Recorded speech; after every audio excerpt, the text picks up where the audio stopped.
নমস্কার বন্ধুরা, সোনালিস লাইফস্টাইলের নতুন আরেকটি ভ্লগ নিয়ে চলে এসেছি। দেখতেই পাচ্ছ প্যান্ডেল হপিংয়ে বেরিয়ে গেছি সরস্বতী পুজোর প্যান্ডেল হপিংয়ের উদ্দেশ্যে। তো আমরা চলে এসেছি মেদিনীপুরের বিখ্যাত কলেজ স্কোয়ারে। তো এখানে প্রচুর সরস্বতী পুজো হয় পরপর, এখানে সেগুলোই তোমাদের সাথে শেয়ার করব। এই ঠাকুরটা হচ্ছে মেদিনীপুরের আর্ট একাডেমির পুজো। তো খুব সুন্দর প্রতিমাটা হয়েছে, আর এখানে স্টুডেন্টরা আর্ট একাডেমির প্রত্যেকটা স্টুডেন্টের আঁকা এগুলো ভীষণ সুন্দর এঁকেছে, আর খুব সুন্দর করে বাঁধিয়ে রাখা হয়েছে এই আঁকাগুলোকে। তো চলো তোমাদের সাথে শেয়ার করছি, তো ভিডিওটা তোমরা দেখতে থাকো, সঙ্গে থেকো। নতুন বন্ধু হয়ে থাকলে অবশ্যই চ্যানেলটিকে সাবস্ক্রাইব করে দিও। আর বেশি কথা না বাড়িয়ে চলো, বেলা অনেক বেঁচে গেছে, প্রায় 2:30 মতো। তো প্রচুর ভিড়ও বেড়েছে। তো চলো ঠাকুরগুলো দেখে নিই, নইলে ভিড় আরও বাড়তে শুরু করবে, তো অসুবিধে হবে, ভালোভাবে ঠাকুর দেখা সম্ভব হয়ে উঠবে না। সকাল থেকে আজকে ব্লগ করতে পারিনি, সকালে ঘরে টুকটাক কাজ ছিল, তো সেই জন্য এই ঠাকুর দেখতে বেরোনোর থেকেই ব্লগটা আমি শুরু করলাম। খিচুড়ি প্রসাদ খেতে আমার ভীষণ ভালো লাগে। তো এখানে অবসর ক্লাবের এখানে খিচুড়ি প্রসাদ বিতরণ হচ্ছিল। তো আমি পেট ভর্তি খাবার দাবার খেয়ে দিয়ে বেরিয়েছিলাম, তারপরেও আমি দাঁড়িয়ে খিচুড়ি প্রসাদ নিয়ে পুরোটা খেয়েছি। তবে আমি খুব অল্প নিয়েছিলাম, আমি ভিডিওতে দেখালাম, তোমরাও হয়তো বুঝতে পেরেছো। আমি একদম 1 চিমটি নিয়েছিলাম, যাতে খেয়ে দিয়ে যাতে নষ্ট না করি, তো সেই জন্যই নিয়েছিলাম, যাতে টেস্ট করতে পারি। তো যাই হোক, চলো অবসর ক্লাবে ঠাকুর দেখালাম, আর তার উল্টো দিকেই ছিল ব্যতিক্রম। তো পরপর দেখাবো, অনেক ঠাকুর রয়েছে, আর এই ঠাকুরটা যেটা আগেরটা দেখালাম খুব সুন্দর দেখতে, খুব সুন্দর। তো চলো তোমরা ভিডিওটা দেখতে থাকো, সঙ্গে থেকো। প্রচুর জিনিসপত্র বসেছে, খাবার দোকান তো বসেছে। আমার কর্তা এখন আইসক্রিম খেতে শুরু করে দিয়েছে, আমিও অবশ্যই খাবো, আমিও এটা নিয়েছি। তো চলো আইসক্রিম খেতে খেতে বাকি যে ঠাকুরগুলো দেখা হয়নি সেই ঠাকুরগুলো দেখিনি, দিয়ে ঝটপট বেরিয়ে চলে যাব, শরীরটা অতটা ভালো নেই। তো সেই জন্য টুকটুক করে ঠাকুরগুলো দেখতে দেখতে বাড়ির দিকে এগিয়ে যায়, আর তার মধ্যেই চলে এসেছে একটা ঘুগনির দোকান। তো আমার কর্তা লোভ সামলাতে না পেরে একটা ঘুগনি নিয়ে নিয়েছে। তো এই কাকা ঘুগনিটা রেডি করছে, খেয়ে দিয়ে এবারে বেরোবে। আমার কর্তা আজকে দুপুরে ভাতটা একটু কমই খেয়েছে, মকর খেয়ে সে পেট ভরিয়ে নিয়েছিল। স্কুলে পুজো ছিল, আবার বাড়িতে আমার জন্য একটু মকর নিয়ে এসেছিল। তো যাই হোক, মকর খেয়ে সে আর ভাত খেতে পারেনি, ওই জন্য আইসক্রিম খেলো, তার সাথে আবার একটু ঘুগনি খেয়েছে। ভ্যালেন্টাইন ডে বলে কথা, আমার জন্য রোজ চকলেট এত কিছু নিয়ে এসেছে, সেই জন্য আমি বাড়িতে যাওয়ার পথে একটা চকলেট কিনে দিলাম। তো সেটাই নিয়ে এসে এবারে কাটাকাটি চলছে। আর একটা 500 থামস আপ কিনেছিল, ওটা একটু খেয়েছে, ফ্রিজে রাখা রয়েছে। বুঝতেই পারছো বন্ধুরা, বাড়িতে চলে এসেছি। মাঝের ওই হাটটাকেই করবে।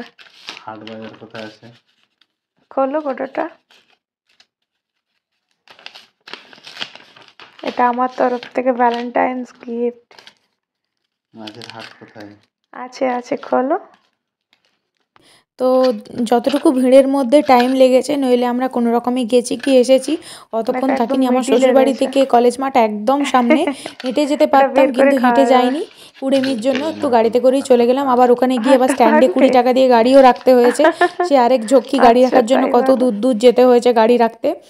তো যাই হোক, বাড়ি চলে এসেছি, ড্রেস চেঞ্জ করে একটু রেস্ট নিচ্ছি, শরীরটা ঠিকঠাক লাগছে না। অল্প রেখে বাঁচিয়ে বাঁচিয়ে ও কতটুকু বের করলো দেখি। এই যে এত বড় চকলেটটার মধ্যে এই যে এই 3টে বাইট বের করেছে। এই নাম হচ্ছে মধ্যবিত্ত। ঠিক ঠিক, আবার প্যাক করে ভালো করে আবার রেখে দিল। বন্ধুরা, আজকে সরস্বতী পুজো, শরীরটা একটু খারাপ হয়ে গেছে। তো দুপুরে একটু বেরিয়েছিলাম 2:30টার দিকে, তো 3:30টার মধ্যে 1 ঘন্টার মধ্যে চলে এসেছি। আমার প্রচুর ব্যাক পেন হচ্ছে, ঠান্ডা লেগে গিয়ে মাথাতে কফ জমে গেছে বুকে, তো প্রচুর কাশি হচ্ছে, ঠান্ডা লেগে জ্বর চলে এসছে। তো আজকে যেহেতু আমাদের বাড়িতে গোটা সেদ্ধ রয়েছে বাপের বাড়িতে, তো রাতের নিমন্ত্রণ রয়েছে, বাপিকে খেতে টেতে দিয়ে আমি আর কর্তা এখন বাজে 9:30 বেরোচ্ছি খেতে। গরম ভাত আর গোটা সেদ্ধ, এটা আমাদের নিয়ম। তো আজকে যেহেতু খাবারটা পার্সেল হবে না, ওই জন্য আমাকে বাধ্য হয়ে যেতে হচ্ছে। তো কালকে খাবারটা হয়তো দিয়ে আসতে পারতো, মানে নিয়ে আসতে পারতাম, কিন্তু আজকে ওটা চলবে না। আর গরম গরম গোটা সেদ্ধ খেতে খুব ভালো লাগে, তো ওই জন্য মা তো ভাতও করেছে আমাদের দুজনের জন্য। তো ওই যে রেডি হয়ে গেছি। তো চলো মায়ের বাড়িতে গিয়ে দেখা হচ্ছে, তো ভিডিওটা দেখতে থাকো, সঙ্গে থেকো। পৌঁছে গিয়েই দেখছি মা হাঁড়িতে 1 হাঁড়ি গোটা সেদ্ধ করেছে। মা কি কি সবজি দিয়ে করেছে একটু বলো। সিম, বেগুন, আলু, রাঙা আলু, পালং শাক, এটা শীষ পালং সব গোটা। আর কি কি দিচ্ছ? মটরশুঁটি রয়েছে, আখ রয়েছে, আর কি এটা কি ডাল গো? এটা হচ্ছে বিরির ডাল। বিরির ডাল। ওই হাঁড়িটা তোলা থাকবে, এটা সব ঠাকুরের পুজোর, তাই না বলো? এটা খাওয়া হবে আর ওই হাঁড়িটা রেখে দেবে। এই যে আমরা চলে এসেছি, জাস্ট এলাম, বাপি এসে আছে, একসাথেই খাবো। এখন 10টা বাজে, 10টা 10। মা শাক বাজিয়ে দিল, সিঁদুর দিয়ে দিয়েছে, ঢাকা দিয়ে দিয়েছে, এবার প্রণাম করে নেবে নাকি?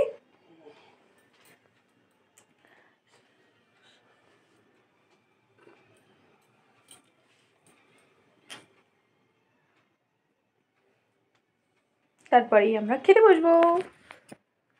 আর এই যে সব খাবার দাবার থালা টালা সব হয়ে গেছে। এত রাতে আর পড়তে হবে না, পণ্ডিত স্কুলে যা পড়ার পড়িয়েছো। আজকে সরস্বতী পুজো, বইকে রেস্ট দাও। আজকে খবরের কাগজ সব বাপি কেন কিনে এনেছো? আজকের দিনটা তো রেস্ট দিতে পারতে।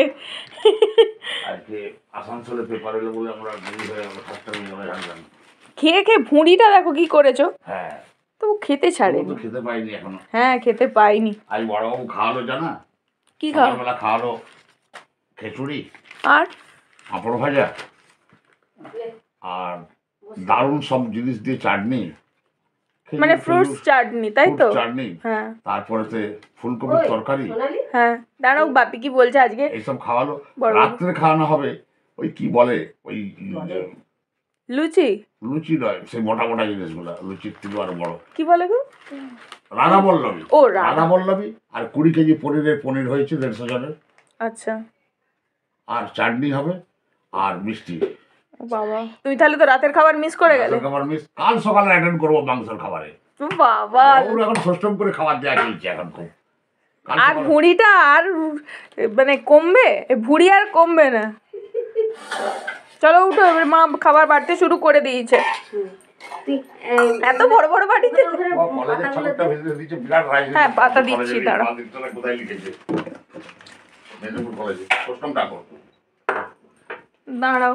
সবাই পাতায় হ্যাঁ হ্যাঁ, সবাই পাতাই খাবো, নাহলে আবার ওর জন্য শুধু থালা এনেছো? না, ওটা ছিল থালা। দুলোকে থালে দাও। না না তাকে থালে দাও। দুলোকে কিছু আলু দিও না, আর আমাকেও কিছু আলু দিয়ে দাও। আমাকে একদম কম দিবেন। আর ওইগুলো সোনালিকে দাও। কেন ভালো লাগেনি? না ভালো লাগে, আমি সোনালি আরে আজকে গলা ভর্তি করে মকর খেয়েছে, স্কুলে খেয়েছে, ঘরে আমি কাল আমার খাবো। জন্য। কালকে তো দিয়ে পাঠাবো, ওই যে টিফিন কোটা এটা করে দিয়ে পাঠাবো। কালকে তুমি খাবে নাকি? আমরা তো জানিই না যে তুমি খাবে বলে। পিউ বললো 2 হাঁড়ি খিচুড়ি, 2 কড়াই খিচুড়ি করেছিলাম মা। দিয়ে সবাইকে খাই। ওই তো সবাইকে খাইছি। ভালো করেছে। হয়ে গেলাম মাগো।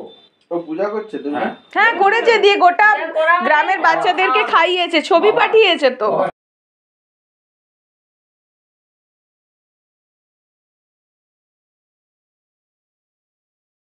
বাপি একটু চুপ করো।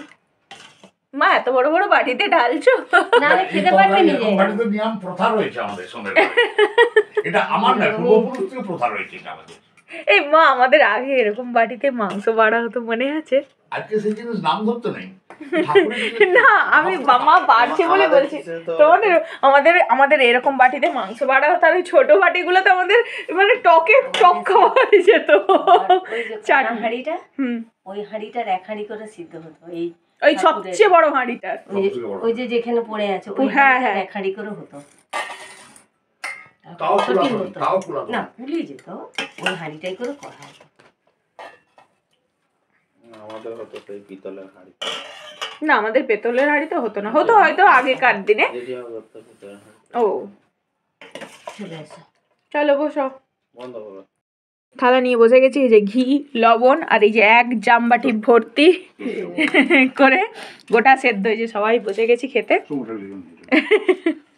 দেখো সত্যম তো চলো খেয়ে নিই। তুমি একটু খাবে নি?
ফাইনালি বন্ধুরা বাড়ি চলে এসেছি।